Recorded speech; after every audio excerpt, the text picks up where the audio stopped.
I'm not doing it. I'm not in the mood. I'm just too angry. When something pisses me off this much, how do you expect me to sit here with a smile on my face and go, hey, what's up, it's your boy Rawk. Look, the reason I'm so upset is that some game franchises, like Pikmin and Metroid, they struggle to see any sort of success despite being some of the best games I've ever played. And then a game called fucking Qumu goes viral. For what reason? How did this happen? That's like naming a company after a fruit and having it be one of the most successful companies in history. Oh, that fucking does it!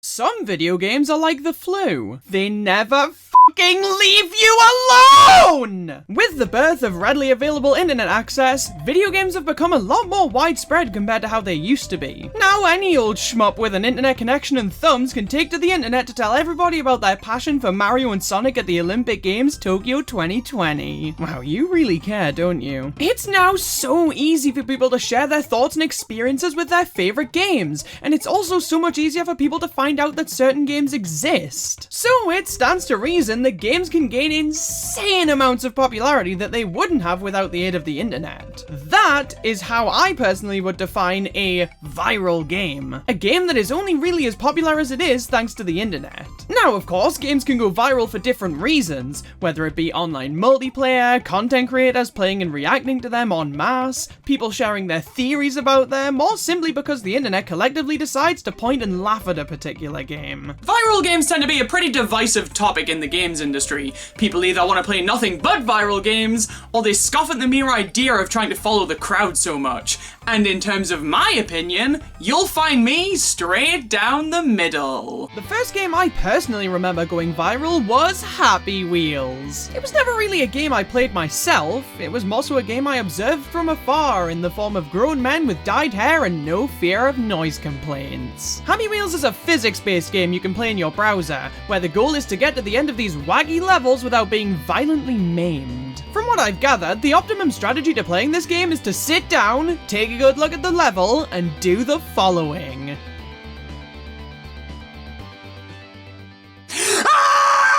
Another browser game that went viral was Roblox, which is primarily a game creation tool, allowing players to use the Roblox studio to make some relatively in-depth stuff for other users to play. So let's create an account and see what the Roblox community has to offer. First I need to create a username, so let's go for Rawk. Taken. Alright then, Rump. Also taken. Rook? Rook? Fucking Rumpus? None of these names are working.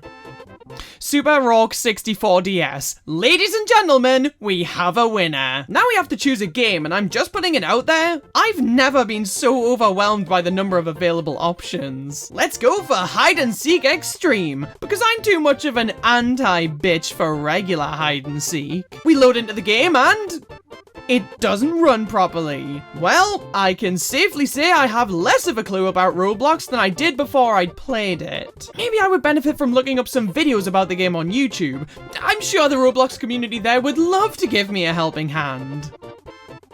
Never mind. Now, the many viral games out there in the world are all great and all, but when it comes down to it, only one of them has representation in Smash Bros. Steve has an amiibo, and let me tell you, I haven't had a good night's sleep since this became a real thing. Oh, Minecraft. Everybody's played Minecraft at one point or another, and you can consider me everybody, because for most of my life, I've had a pretty big attachment to this game. Minecraft is an open sandbox game where everything is a cube. There is a god, and they allowed this to happen. The game fundamentally has two modes, being survival and creative, the former seeing you trying to survive against the many threats this world is home to, such as dead guys, and spiders. Whereas the latter grants you access to every single building tool the game has to offer and tells you, go wild, do whatever you want, we don't give a f***.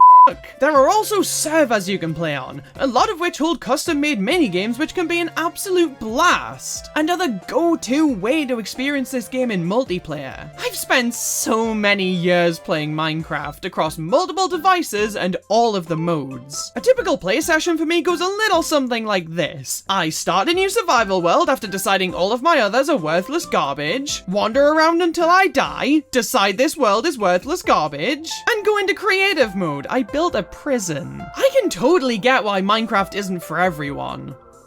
Let me try again. I can see why some people don't really see the appeal in Minecraft, but I think there's a reason it's the best-selling game of all time. It's just fun. There are limitless things for you to do, and it's honestly a pretty difficult game to be bored by. Believe me, I've tried. Have you ever tried digging as far down as possible in survival mode? Yeah, I didn't think so. Hey, you ever play a game with bare minimum gameplay and think to yourself, fuck man, I wish there were 12 more of these? I've spent so much time wanting this that I don't even know how to react now that I have it. Five Nights at Freddy's. Look, as much as I'd love to point and laugh at this franchise and say, oh, the gameplay for most of these games is so simple. The character designs aren't even scary. Who would be scared of a Barbie doll duck with questionable eating habits? And oh god, the lore, the precious lore, it's too much to handle. But I absolutely adore this series. Five Nights at Freddy's is my absolute favorite game franchise to, dear God, never play. For those unaware, Five Nights at Freddy's is a series about a chain of pizzerias with animatronic mascots who get pretty funky when nighttime falls. And as the security guard of these establishments, it's your job to ensure one of these fuckers doesn't chew on your brain. We've got Freddy, the star attraction, Bonnie, the lovable sidekick, Chica, the one with an Instagram dedicated to food pictures, and Foxy, the sex pest. The gang's all here. Now, I've tried my hand at a few of these games, but I never found them enjoyable or scary enough to stick with them for more than one night or so. I played the first one for a bit, a little bit of the second, and I've dabbled in the VR one at a friend's house. My main problem with these games is that the gameplay either ends up feeling really tedious and boring, or way too complicated and overwhelming. And even when I got myself into sequences that should have been really engaging and scary, they just didn't end up doing anything for me. So most of my experience with this franchise consists of other people's experience with this franchise. If I'm not gonna react to any of the jump scares, I at least need to watch a grown man with dyed hair react to them. Again though, as much as it pains me to admit it, I absolutely love this series, if nothing else, just for the world that it presents to us. I just can't get along all too well with the gameplay. But good news, this franchise has made an entire generation of people despise the Toreador March.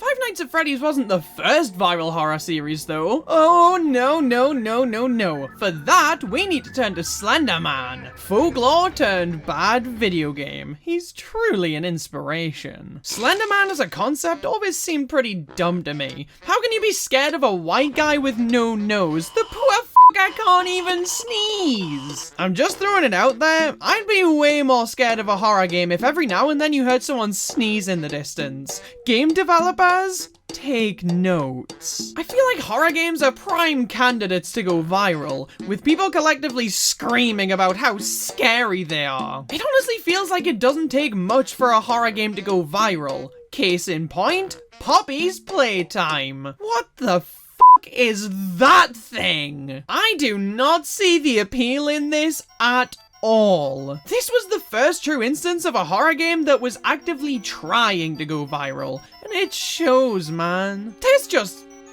nothing here. The characters here feel like they were designed specifically to make merchandise.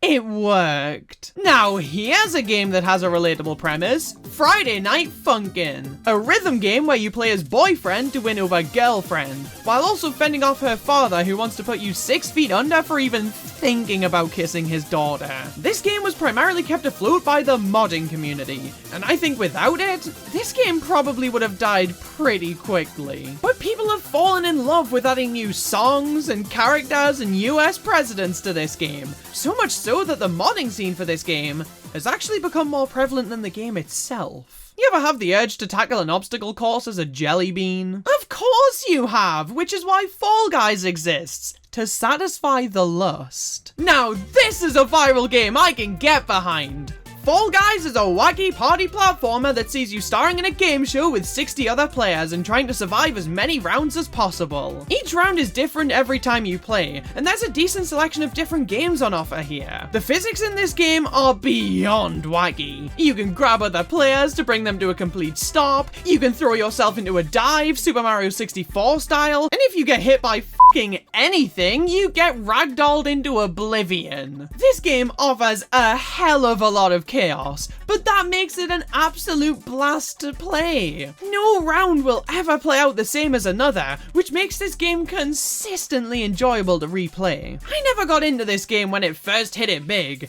purely because I don't own a PlayStation 4 and I wouldn't be caught dead spending £15 just to play this game on PC. But when this game finally went multi-platform in June of 2022, I decided I'd give this game a try, and I gotta say, I have no regrets. Sticking on the theme of playing games as jelly beans, Among Us! Is that a slur? Among Us is a game where you play as a crewmate on a spaceship, attempting to complete the many tasks the ship has to offer. But there's a twist. One of the people on the ship is an imposter, and it's their goal to kill everybody on the ship without being discovered.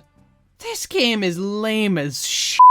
I've played a good bit of this game here and there, and I can definitively say that every single game I played went the same way. I was either a crewmate and we won pretty easily, or I was a crewmate and we won pretty easily. It was rare that I got to be the imposter, and when I eventually got to, well, I wasn't good at it. I just don't personally see how this game can give you enjoyment for more than a couple of games. It's always pretty predictable what the outcome of a game will be, and even if that wasn't the case, the gameplay is just pretty boring to me, honestly. Well, we've been on quite the journey today, and it doesn't end there, because we have one final viral game to take a look at. Fortnite. Fuck! I don't like this game. Fortnite Battle Royale, the viral sensation that has taken the world by storm ever since early 2017. One of the most popular video games ever made, and I don't get it. Fortnite was the game that popularized the Battle Royale genre. It definitely wasn't the first game of its type, but it was the first one to really hit it big. Now, I played this game a lot with friends during its peak popularity, so when I say I hate it, it's not coming from the perspective of somebody who saw something was popular and decided it went against their morals. It's coming from the perspective of someone who spent a good 50 to 100 hours with this game and didn't have a single speck of fun with it. I did not enjoy my time with this game. I genuinely can't pinpoint why, but the gameplay just felt so boring and unenjoyable. Now, admittedly, I'm not great at shooters, so whenever I'd encounter someone who'd spent 14,000 hours and their mortgage on this game, yeah, it never ended well for me. But that never really mattered because it was rare that I'd even bump into anyone until the last few minutes of the game. Now, there is this neat looking storm thing, and as tempting as it is to go inside of it, shit, that's not a good idea! The aim of this thing is to bring players closer together.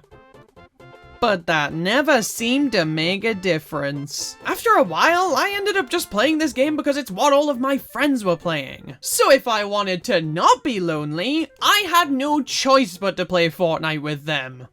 So I've spent the past 4 years being lonely to make up for it. Thanks, Fortnite, I fucking hate you. Viral games are an interesting little pocket of the gaming industry, and after spending a decent amount of time with a good handful of them today, I can see that they're all lovingly made. They aren't bad games, it's just that a lot of them aren't really my thing. And it's okay to not like these games, just like it's okay to absolutely adore them.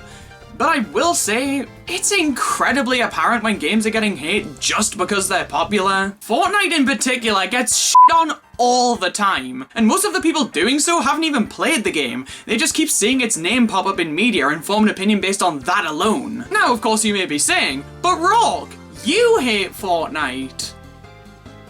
Damn right I do, but I invested a year of my life into it. But at the end of the day, viral games are good for the industry and can provide fun and memorable experiences to people who typically wouldn't be caught dead using an Xbox. And even though they are good games, I personally think that we should begin categorizing viral games in the exact same way we categorize viral infections. That way I can say definitively that Fortnite is a fucking disease.